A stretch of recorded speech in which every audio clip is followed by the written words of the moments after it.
નમસ્કાર મિત્રો, આજ રોજ આપણે જે લસા ગુસાનો ટોપિક આગળ ચલાવ્યો કે લસા અને ગુસા કેવી રીતે શોધવા તેનો પાર્ટ 2 આજે આપણે જોઈશું. તો સૌપ્રથમ જે લસા ગુસાની તમને જે શોર્ટકટ સમજાવી હતી તેવી રીતે જ આની અંદર લસા અને ગુસા શોધવાના છે.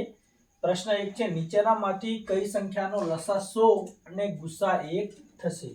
પ્રશ્ન પહેલો એવું કહે છે કે સંખ્યા 100 અને 1 આ બંનેનો લસા અને ગુસા કેટલો થશે? બરાબર. ઓપ્શન આપ્યા છે 50 અને 2, 4 અને 25, 10 અને 10, 20 અને 5.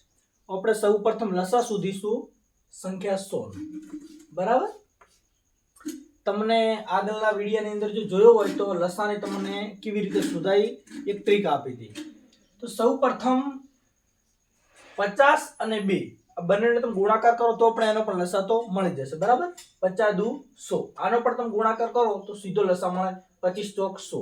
આનો પણ ગુણાકાર કરો 10 ગુણ્યા 10 એટલે લસા મળી જશે 100, ને આનો પણ 20 ગુણ્યા 5 કરશો એટલે પણ તમને લસા મળી જશે.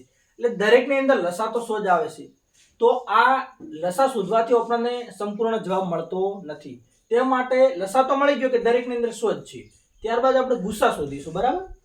તો ઓપ્શન એ ની અંદર આપણને ગુસા મળે છે 2. બરાબર. કેવી રીતે? તો તમને જે શોર્ટકટ આપી હતી કે ગુસા સૌથી મોટામાં મોટો હોય જે બંને સંખ્યાને ભાગી શકાય. 50 અને 2 તો 2 હોય, આ બે સંખ્યા આને તો 2 વડે ભાગી શકાય ને 50 ને પણ 2 વડે ભાગી શકાય છે. તે માટે ગુસા આપણને ઓપ્શન એ નો મળશે 2. બરાબર. ગુસા 1 પણ ન થાય કારણ કે એક સંખ્યા નાની છે, 1 થી મોટી 2 મળે છે. તે માટે ઓપ્શન બી જોઈશું. ઓપ્શન બી ની અંદર છે 4 અને 25. આની અંદર જવાબ આવી શકે કારણ કે 4 છે જેને 1 વડે જ ભાગી શકાય. બરાબર. અને 25 ને પણ 1 વડે જ ભાગી શકાય. 4 ને 2 વડે ભાગી શકાય પણ 25 ને 2 વડે ભાગી શકાય નહીં. તે માટે બે જવાબ ના આવે, બે ગુસા ન થઈ શકે, એક જ ગુસા થશે. ઓપ્શન એ પૂછ્યું હતું કે નીચેનામાંથી કઈ સંખ્યાનો લસા 100 અને ગુસા 1 થશે? તો જવાબ આવશે બી કે જેનો લસા થશે અને ગુસા. ઓપ્શન બી ની અંદર સંપૂર્ણ જવાબ મળે છે 4 અને 25. આની અંદર જે લસા થશે 1, ગુસા થશે 1 અને લસા થશે 100. પ્રશ્ન બીજો જોઈશું. 20 અને 15 ના ગુસા અને લસાનો ગુણાકાર કેટલો થાય? બરાબર. સંખ્યા 20 અને 15 ના ગુસા અને લસાનો ગુણાકાર કેટલો થાય? બરાબર. સૌપ્રથમ આપણે 20 અને 15 નો ગુસા શોધીશું. તો ગુસા કોને કહેવાય કે જેના વડે બંને સંખ્યાને ભાગી શકાય, પણ સંખ્યા તે કેવી હોવી જોઈએ? સૌથી મોટી હોવી જોઈએ. બરાબર. તો સૌપ્રથમ આને પણ 5 વડે ભાગી શકાય છે, આને પણ 5 વડે ભાગી શકાય. તો 20 અને 15 નો આપણને ગુસા મળશે 5. બરાબર. ત્યારબાદ 20 અને 15 નો લસા શોધીશું. તો લસાની અંદર જેવી રીતે આપણે દરરોજ શોધીએ છીએ તેવી રીતે કે 5 ચોક 20. બરાબર. તો 20 ઉડી ગયા ને 5 તો 15 માં આવી જ જવાના કારણ કે 5 ના ઘડિયાની અંદર 15 આવે છે. તો 15 ને પણ ઉડાડી દો. હવે 15 અને 4 નો ગુણાકાર કરો તો 15 ચોક 60.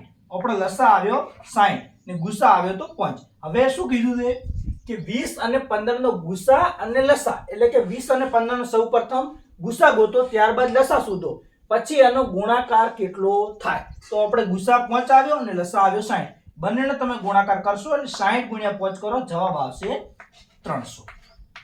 બરાબર. દાખલા નંબર 3 જોઈશું. હવે આ દાખલાની અંદર એવી રીતે શોધવાનું છે કે સૌપ્રથમ ઘાતવાળો છે. તો સૌથી જ્યારે લસા પૂછવામાં આવે તો દરેકની અંદર સૌથી મોટી ઘાતવાળી સંખ્યા લેવાની, અને જ્યારે ગુસા શોધવામાં આવે ત્યારે સૌથી નાની ઘાતવાળી. બરાબર. જોઈએ.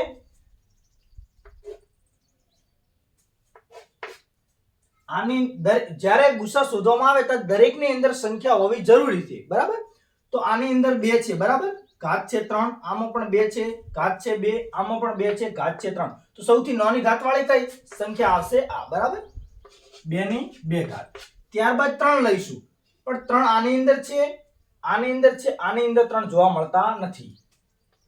એક આ રકમ છે, આ રકમ ને આ રકમ. જ્યારે આપણે ગુસા શોધીએ તો 3 ની અંદર એક સંખ્યા હોવી જોઈએ. દાખલા તરીકે 2 આમાં પણ છે, આની અંદર પણ છે અને આની અંદર પણ છે, એટલે આપણે સૌથી નાની ઘાતવાળી બે સંખ્યા લીધી. જો લસા શોધવાનો હોત તો બે સંખ્યા લોત, જે મોટી ઘાત હોત તે લેવામાં આવત. હવે આપણે 3 લેવી છે, પણ 3 આમાં પણ છે, આમાં પણ છે, પણ આની અંદર નથી. એટલે ગુસા શોધવો છે તે માટે 3 લઈ શકાય નહીં. જો લસા શોધો તો એની અંદર ના હોત તો પણ આપણે લઈ શકીએ.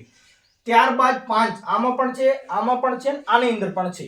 તો 5 ની સૌથી નાની ઘાત વાળી, તો આની અંદર ઘાત નથી, તો 5 ની એક ઘાત આપણે કહી શકીએ, બરાબર.